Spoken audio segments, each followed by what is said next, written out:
اعوذ باللہ من الشیطان الرجیم بسم اللہ الرحمن الرحیم الحمدللہ رب العالمین بارئ الخلائق اجمعین الصلاة والسلام علی سید الانبیاء والمرسلین وعلی آلہ الطیبین الطاہرین المعصومین اما بعد تعلیمات نہج البلاغہ کے عنوان سے سلسلہ گفتگو جاری ہے۔ ابتدائی گفتگو میں عرض کروں گا کہ انسان اگر یہ سمجھے کہ مجھے کون سی نعمت ملی ہے، وہ دو کام کرتا ہے۔ ایک تو یہ ہے کہ اس نعمت سے فائدہ اٹھانے کی زیادہ سے زیادہ کوشش کرتا ہے، اور دوسرا یہ ہے کہ اس نعمت کو جب نعمت سمجھتا ہے تو اس کو سنبھالنے کی، اس کی حفاظت کی کوشش کرتا ہے۔ کبھی کبھی جب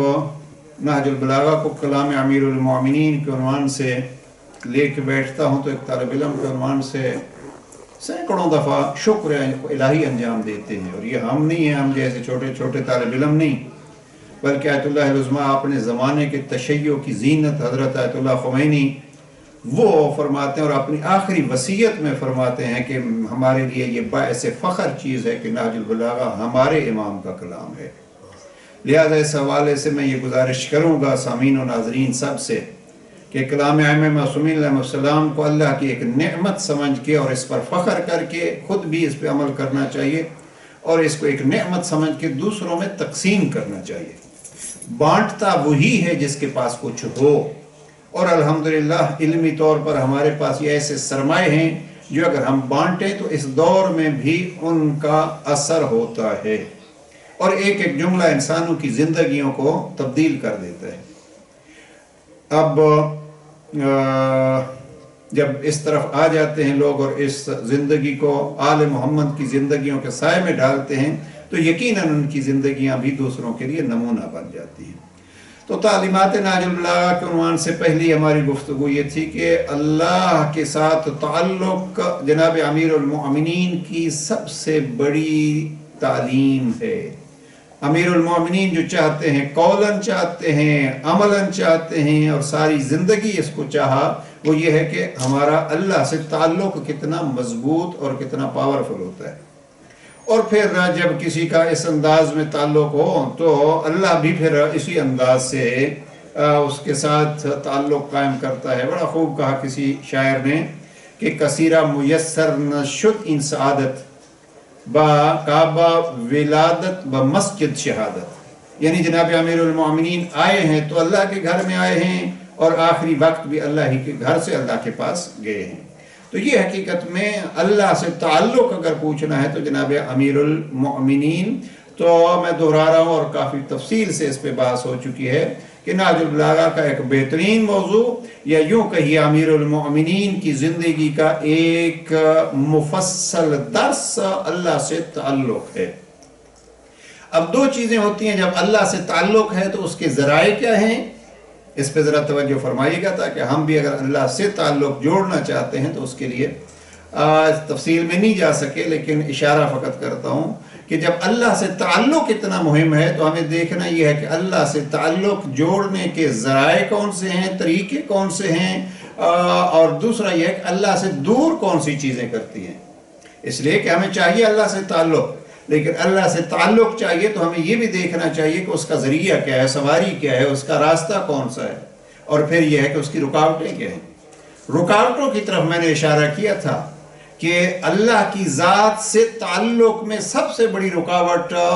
وہ چیز ہے جو اللہ کی دی ہوئی ہے، اور اللہ کی اس دی ہوئی چیز کو، جس کو ہم دنیا کہتے ہیں، مال دنیا کہتے ہیں، اولاد کہتے ہیں، اس اللہ کی دی ہوئی چیز کو جب ہم یہ بھول جاتے ہیں کہ کوئی دینے والا ہے، ہم لینے والے ہیں، جب ہم یہ سمجھتے ہیں کہ ہم ہی اس کے مالک ہیں، جب ملکیت کو اپنی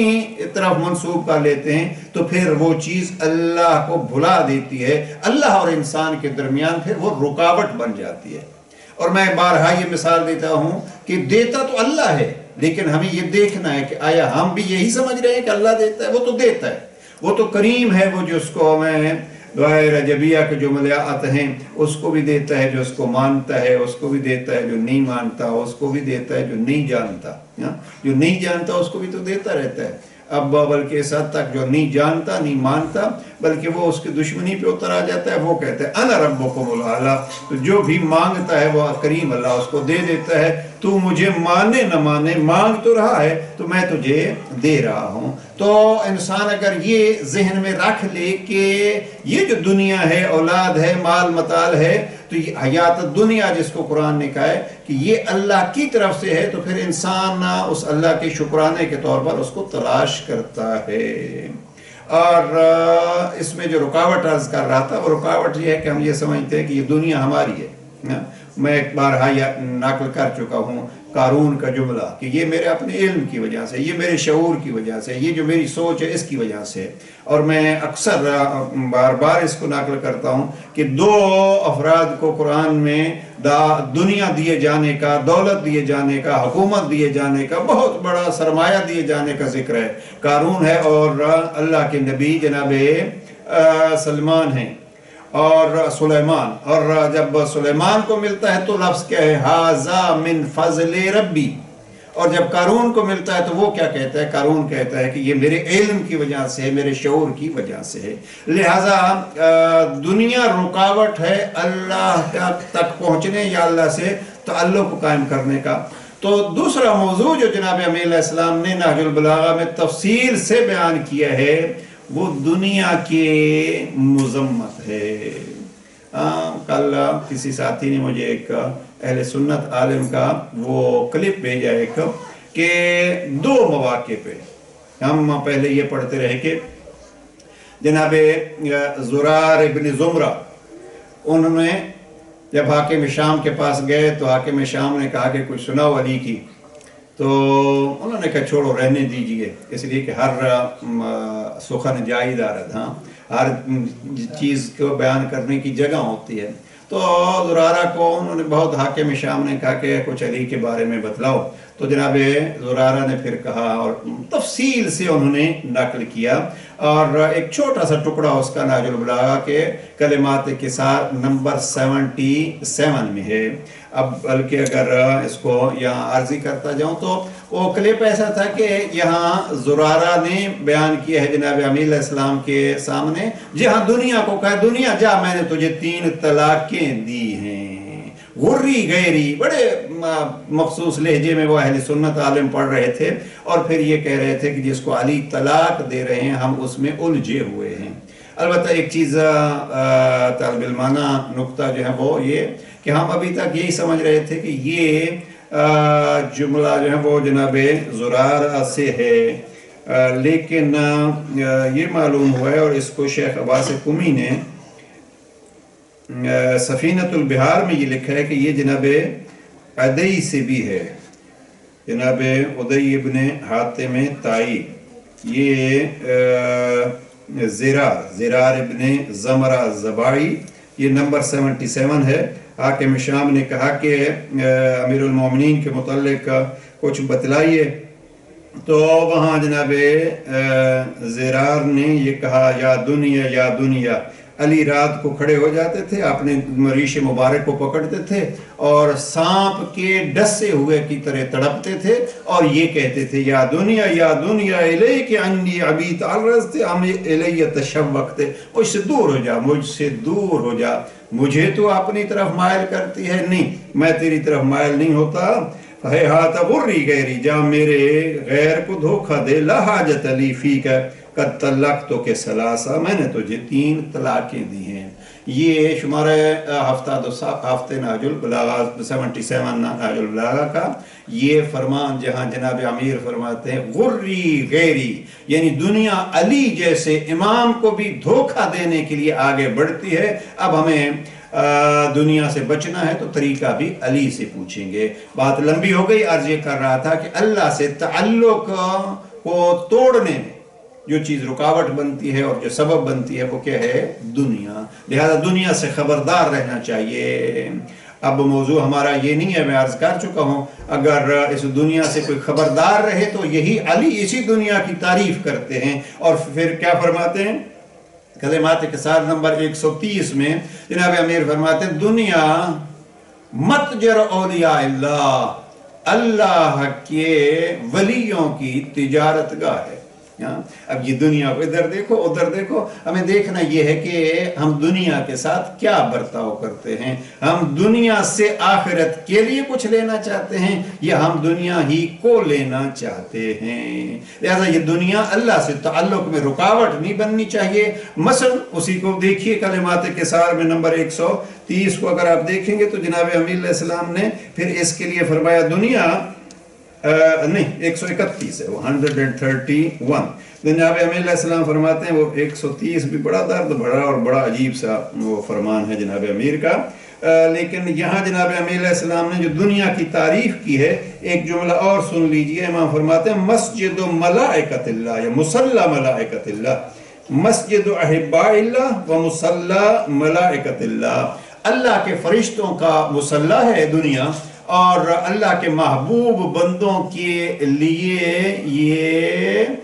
مسجد ہے۔ مصلی اور مسجد دو چیزیں لفظ سے استعمال کیے ہیں، اور تیسرا جو میں عرض کر چکا ہوں متجر اولیاء اللہ، یہ ہے دنیا۔ تو خلاصہ کلام دنیا ایک رکاوٹ ہے، خبردار رہیں آدمی تو یہی سواری بن سکتی ہے، اور اگر انسان غافل رہے تو یہی انسان کو خدا سے دور لے جاتی ہے۔ تو جناب امیر علیہ السلام کی تعلیمات میں سر فہرست اللہ سے تعلق، اور اللہ سے تعلق میں رکاوٹ ایک چیز جو ہے وہ ہے دنیا۔ بات ہماری پھر تکراری جو ہے وہ طویل ہو گئی۔ گزشتہ سیشن میں یہ عرض کیا تھا کہ اللہ کے بعد، توحید کے بعد، اللہ سے تعلق کے بعد جناب امیر المومنین نے اللہ سے تعلق کا جو ذریعہ بیان کیا ہے وہ یہ ہے کہ اللہ نے خود ذریعہ بنا کے بھیجا ہے، اور وہ ہے اللہ کے نبی انبیاء، اور اسی کو ہم کہتے ہیں نبوت۔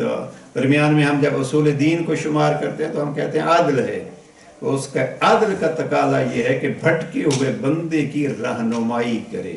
اس کے انصاف کا، اس کی الفت کا، اس کی محبت کا، اس کی رحمانیت کا تقاضا یہ ہے۔ اس کو ہم کہتے ہیں لطف پروردگار کا تقاضا یہ ہے کہ وہ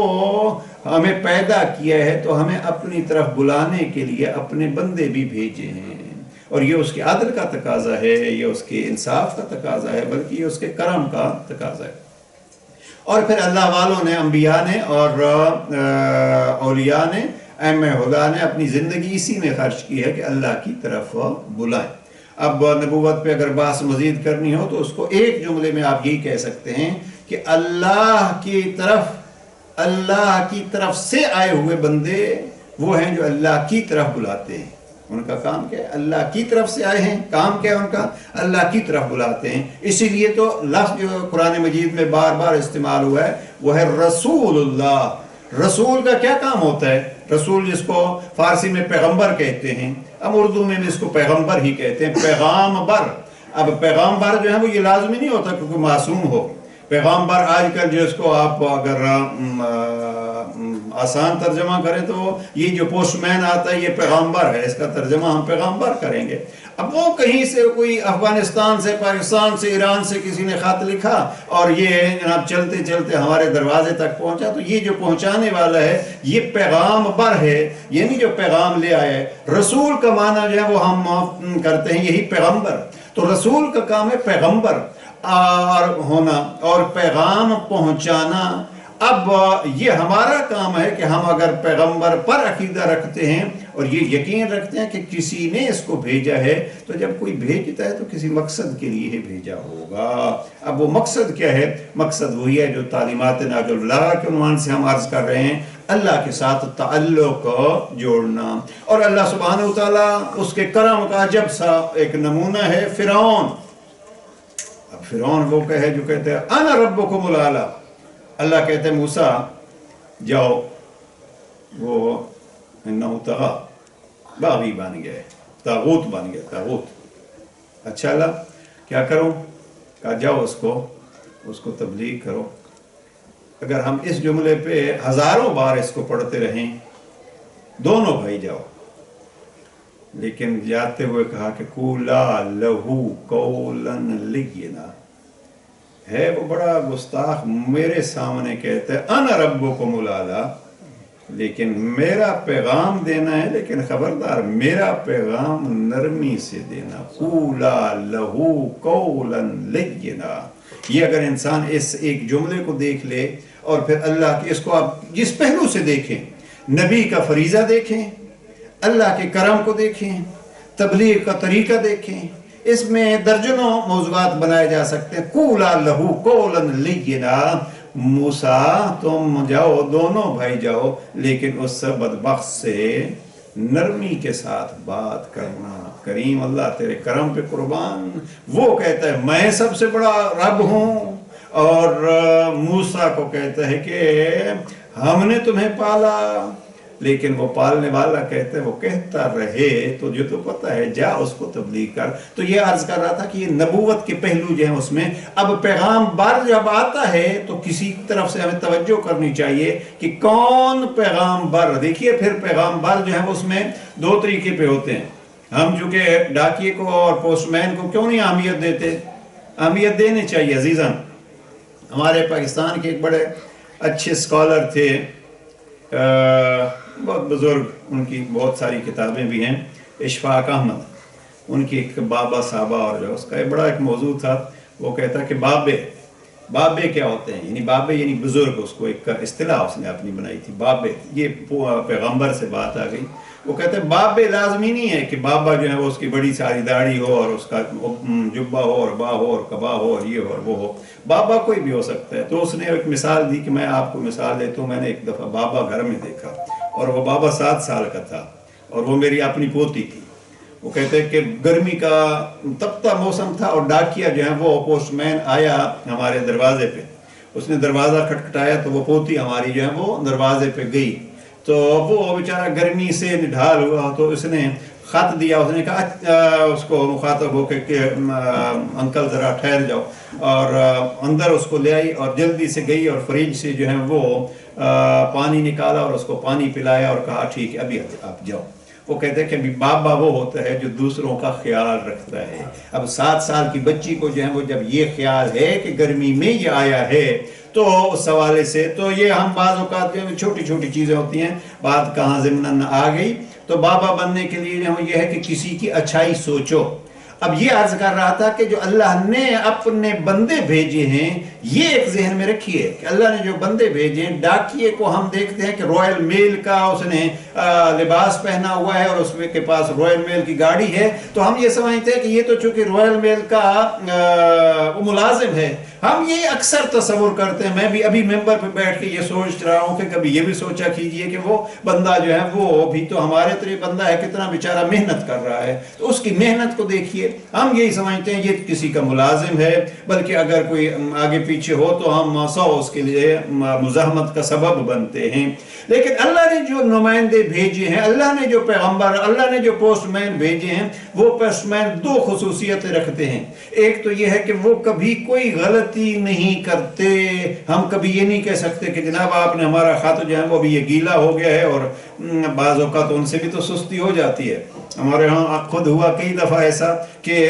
مثلا ایڈریس فرض کیجئے نمبر 12 لکھا ہے، تو انہوں نے کہیں کسی اور گلی میں جا کے 12 میں جو ہے وہ ڈال دیا ہے، تو اب یہ غلطی اس میں ہوتی ہے۔ لیکن اللہ نے یہ جو پیغمبر بنا کے بھیجا ہے، اس میں ایک چیز یہ رکھی ہے کہ پہلے یہ کہ میں چونکہ اس کو بنا کے بھیج رہا ہوں، اور جس کو میں بھیجتا ہوں وہ کبھی پھر خطا نہیں کرتا۔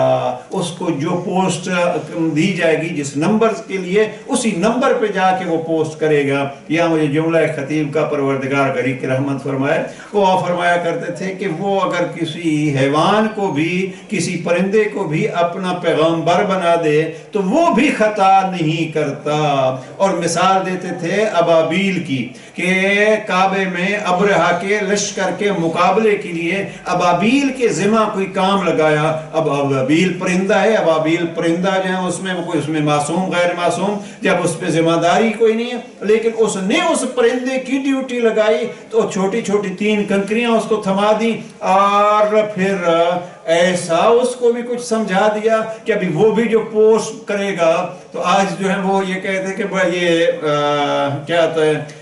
ریموٹ گائیڈڈ جو ہے وہ میزائل ہوتے ہیں، فلاں ہوتا ہے یہ تو اس زمانے میں اللہ نے جو ہے وہ ریموٹ ان کو بنایا اور انہوں نے جہاں بھی پھینکا اسی پر گیا جس کو انہوں نے ہدف قرار دینا تھا۔ تو اللہ کے پوسٹ مین اگر برڈ بن جائے، ایک پرندہ بن جائے تو وہ خطا نہیں کرتا۔ تو اللہ نے جو نمائندے بنائے ہیں وہ بھی کبھی غلطی نہیں کرتے کہ کچھ پیغام ہو اور وہ کچھ پہنچا دیں، یا کسی کا پیغام ہو اور کسی اور کو دے دیں۔ اب یہ کہنا کہ جناب نبوت فلاں جگہ پہ آنی تھی اور وہ اب نہ نبی میں اشتباہ کرتے ہیں نہ جبرائیل اشتباہ کرتے ہیں، اس لیے کہ اللہ کا جو نمائندہ ہوتا ہے وہ ابابیل کی صورت میں ہو تو بھی وہ اشتباہ نہیں کرتا۔ اب دوسری چیز جو مد نظر رکھنی ہے، ایک تو یہ ہو گئی کہ اللہ جن کو تعلق قائم کرنے کے لیے بھیجتا ہے وہ بھیجتا ہے ان کو معصوم بنا کے، یعنی یہ کوئی غلطی نہیں کریں گے، لہذا کبھی یہ نہ سمجھنا کہ یہ غلط پیغام پہنچا سکتے ہیں۔ اور دوسری چیز جو ان کی ہے وہ یہ ہے کہ وہ اجرت کے لیے کام نہیں کرتے، اس لیے ہر نبی سے یہ کہلوایا کہ میں آپ سے کوئی اجرت نہیں چاہتا، یہ میری اجرت اور میرا تعلق جو ہے وہ اللہ کے ساتھ ہے، اور جس سے اجرت منگوائی وہ بھی اجرت وہ منگوائی۔ قُلْ لَا أَسْأَلُكُمْ عَلَيْهِ أَجْرًا إِلَّا الْمَوَدَّةَ فِي الْقُرْبَى، میں اپنے قربا کی، اور مجھے بہت پسند ہے یہ جملہ اپنے استاد محترم کا، وہ فرماتے ہیں کہ یہاں قُلْ لَا أَسْأَلُكُمْ عَلَيْهِ أَجْرًا إِلَّا الْمَوَدَّةَ فِي الْقُرْبَى، رب فرما رہے، مصطفیٰ نہیں کہہ رہے، یہ اللہ کہہ رہا ہے کہ ان کو کہہ دو میں اللہ جو یہاں ارشاد فرما رہا ہوں تو ہم اجر نہیں مانگتے۔ قربا کس کے، یعنی بعض یہ ہے کہ کس کے قربا، بعض نے اور اکثر مفسرین نے یہ ترجمہ کر دیا قربت سے مراد یہ ہے کہ جناب آپ کے رشتہ دار، اور بہت ساروں ہمارے علماء کرام نے یہ ترجمہ کیا رسول کے قرابت دار۔ ہمارے استاد محترم کا یہ جملہ تھا کہ وہ قربا کو اگر ہم اللہ کی طرف نسبت دیں اور یہ کہنے والے کی طرف نسبت ہے تو یہ ہے میرے قریبی۔ اب جو اللہ کے قریبی ہیں ان سے محبت یہ اجر رسالت ہے، اور اللہ کے قریبیوں میں سے سر فہرست وہی ہیں کہ جو معصوم ہیں اور جو اولاد رسول ہیں۔ صلوات پڑھ لیجیے محمد اللہم صلی علی محمد۔ اب یہ تعلق قائم کرنے کے لیے اور ہمارا اللہ سے رابطہ کرانے کے لیے یہ آ گئے رسول، اور اسی رسول کے سلسلہ رسالت کو، چونکہ یہ پیغام قیامت تک ہے اس لیے اس کے سلسلہ رسالت کو جاری رکھنے کے لیے سلسلہ امامت کو اللہ نے جاری رکھا ہے۔ لہذا سلسلہ امامت حقیقت میں رسالت کے بعد کا ایک سلسلہ ہے، اور فرق کیا ہوگا رسالت میں، ہم کبھی ائمہ معصومین علیہ السلام کو رسول نہیں کہتے، نبی نہیں کہتے، اور ہم جب علی امیر المؤمنین کی بڑی عظمت بھری حدیث بیان کرتے ہیں جس کو جناب امام علی رضا علیہ السلام کا ظاہر فرمان ہے کہ سب سے بڑی فضیلت کیا ہے جناب امیر علیہ السلام کی، تو انہوں نے کہا کہ میں ذہن میں نہیں آ رہا، یا خود جناب امیر علیہ السلام سے یا 8ویں امام سے، کہ حدیث میں سب سے بڑی فضیلت کون سی علی کی؟ آیتوں میں ایک فرمان ہے جناب امام علی رضا علیہ السلام سے، امام نے آیت مباہلہ پڑھی، انفسنا و انفسکم۔ 8ویں امام کا فرمان ہے کہ قرآن میں آیات میں علی علیہ السلام کی سب سے بڑی تعریف جو ہے انفسنا و انفسکم ہے،